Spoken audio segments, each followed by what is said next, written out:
조갑제TV 시청자 여러분 안녕하십니까. 2022년 3월 22일 오후 4시 반입니다. 지금 논란이 되고 있는 대통령 집무실 용산 국방부 청사 이전에 대해서 꼭 의견을 들어야 할 사람들의 의견을 듣지 않고 결정했다는 느낌을 받는데, 첫째 군인들, 두 번째 건축가들, 세 번째 역사학자들, 네 번째 국민, 이런 순위 아닐까 하는 생각이 드는데요. 한 여론조사에 따르면 국민들의 60%는 청와대가 용산 이전보다 더 좋다, 현재 있는 대로 하는 게 더 좋다 하는 의견을 보였다고 합니다. 그런데 건축가들의 의견을 왜 윤석열 측에서 듣지 않았는지 이건 절대로 이해할 수가 없습니다. 이 청사 문제는 건축의 문제 아니겠습니까? 또 대한민국의 이미지를 만드는 아주 대표적 건물을 선정하는 것인데 아름다워야죠. 실용성도 있어야죠. 그리고 역사성도 있어야 합니다. 그러려면은 제1 당사자가 건축가들입니다. 그래서 건축가들이 불만이 많습니다. 두 분의 의견을 소개를 해드리려고 하는데, 두 분 모두 대한민국을 대표하는 건축가입니다. 첫째, 류춘수 선생의 견해를 소개를 해드리겠습니다. 류춘수 선생은 여러분들이 잘 아는 건물 두 개를 설계를 했습니다. 상암동 월드컵 경기장, 그리고 한계령 휴게소. 한국을 대표하는 류춘수 선생이 조갑제닷컴에 쓴 글을 제가 소개를 해드리겠습니다. 역사적 상징성은 물론 인문지리적 그리고 도시적 환경이 대통령궁의 위치로는 경복궁 바로 뒤 기존의 청와대보다 더 나은 장소는 서울 어디에도 없다는 확신이 저만의 견해는 아니라고 믿었습니다.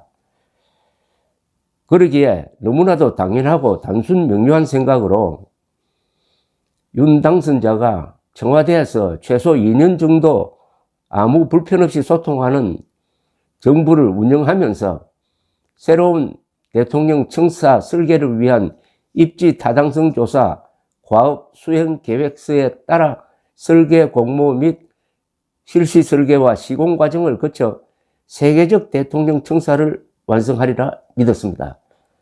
우리나라 국격에 걸맞는 세계적 대통령궁을 가져야 된다, 이런 뜻입니다. 이분은 또 이렇게 덧붙입니다. 소통은 건축 공간의 문제가 아닙니다. 정치 철학의 문제입니다. 유 선생은 그 기자회견을 보고 이렇게 썼습니다. 오늘이니까 지난 20일입니다. 지난 20일 기자회견 당시에 아무도 국방부 청사로 옮긴 대통령 집무 공간이 임시사용인지 영구청사인지 묻지 않았고 그에 대한 발표도 없었습니다. 그리고 제 의견처럼 기존 청와대를 임시사용하다가 국가위상에 걸맞는 청사 계획은 왜 안 하였는지를 묻는 기자도 없었습니다. 또한 미군이 빠져나가 선물처럼 돌아온 용산의 시민 문화 녹지 공간에서 진행 중인 마스터 플랜에는 어떤 차질이 없는지도 물은 기자가 없었습니다. 어떤 농담 같은 유튜브에는 기존 청와대의 모든 비밀 인프라가 너무 많이 반정부 당체에 노출되어 부득이 옮겨야 한다는 주장도 있었습니다만, 그런 상황만 아니라면은 저는 대한민국의 자존심의 얼굴이 되어야 할 대통령 청사를 저 볼품없고 상징성과 역사성과 기능성과 장소성 모두 최상이라고 할 수 없는 국방부 청사를 영구적으로 대체한다는 것은 건축가의 한 사람으로 분명 승복하기 어렵습니다. 볼품없다고 그랬습니다. 지금 국방부 청사를. 급히 서둘러 상황을 악화시킨다는 속담에 이만한 표현은 없습니다. 은발의 오줌 누다. 오늘 동아일보에 또 한 분의 유명한 건축가 의견이 게재되었습니다. 김원 대표입니다. 광장건축환경연구소의 대표신데 이분은 천안독립기념관과 국회의사당 틀을 포함해 여의도 개발 마스터 플랜을 짠 분입니다. 이분도 류춘수 선생과 거의 비슷한 말씀을 하셨어요. 우격다짐으로 밀어붙일 게 아니라 시간을 들여 공론화하고 의견을 모을 문제입니다. 당선인이 일단 청와대에 들어가 필요한 부분은 고치고 지내면서 집무실 이전에 대한 공감대를 형성하는 게 옳다고 봅니다. 라고 했습니다. 청와대에 문제가 있다는 데는 이분도 동의를 하고 있습니다.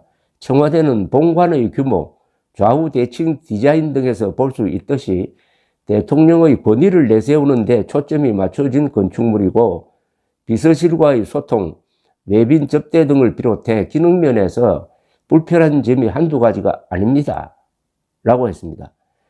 그런데 국방부 신청사는 이게 품격이 떨어진다고 했습니다. 국방부 청사는 100% 기능 위주로 설계된 건물이다. 윤석열 당선인의 발표처럼 집무실과 비서실, 기자실 등이 가까이 배치되면 대통령 역시 기능적으로는 일을 잘할 수 있을 것이다. 그러나 예술성, 상징성이 매우 떨어져서 국가 원수의 집무실로서는 문화적으로 촌스럽다. 태극기와 같은 국가의 심벌로서의 인상을 국민들에게 주기는 어려울 것이라고 했습니다. 김 대표는 지형과 건물, 도로와 광장 등이 어우러져 만드는 도시의 상징성 측면에서도 용산이 대통령 집무실 토로는 부족하다고 봤습니다. 한양의 주산, 중심이 되는 산을 주산이라고 합니다. 한양의 주산으로 북쪽에서 보호하는 북악산과 같은 강력한 상징적 지형이 없는 것도 용산의 약점입니다. 즉 청와대 바로 뒤에는 북한산이 있습니다. 이게 가장 좋은 지형을 이룬다는 겁니다. 근데 용산은 그런 게 없다는 거죠. 근데 북한산과 인왕산은 사실은 적의 미사일이나 공습으로부터 청와대를 보호하는데도 아주 절묘한 위치를 제공하고 있습니다. 땅의 역사를 봐도 안정되고 차분한 곳이라기보다는 용산은 요동치는 곳이다 라고 했습니다. 김 대표는 미군기지 반환 후 용산을 미술관, 박물관, 도서관 등 문화 복합시설이 들어선 공원으로 만드는 방안을 제시한 바 있습니다. 김 대표는 앞으로도 사회적 논의를 계속하는 것이 중요하다고 강조를 했습니다. 국민들 사이에 대통령 집무실은 곧 청와대라는 인식이 뿌리 깊은 것이 현실입니다. 물론 선출된 대통령이 원하는 곳에서 기분 좋게 일할 수 있도록 해주는 것도 필요하다는 생각도 듭니다. 그러나 사회적 합의가 만들어지지 않으면 다음에 또다시 제2점 문제가 거론될 수 있다는 점도 고려했으면 합니다. 이거 참 핵심적인 지적입니다. 5년 뒤에 저 볼품없는 대통령 집무실은 대한민국의 수치입니다.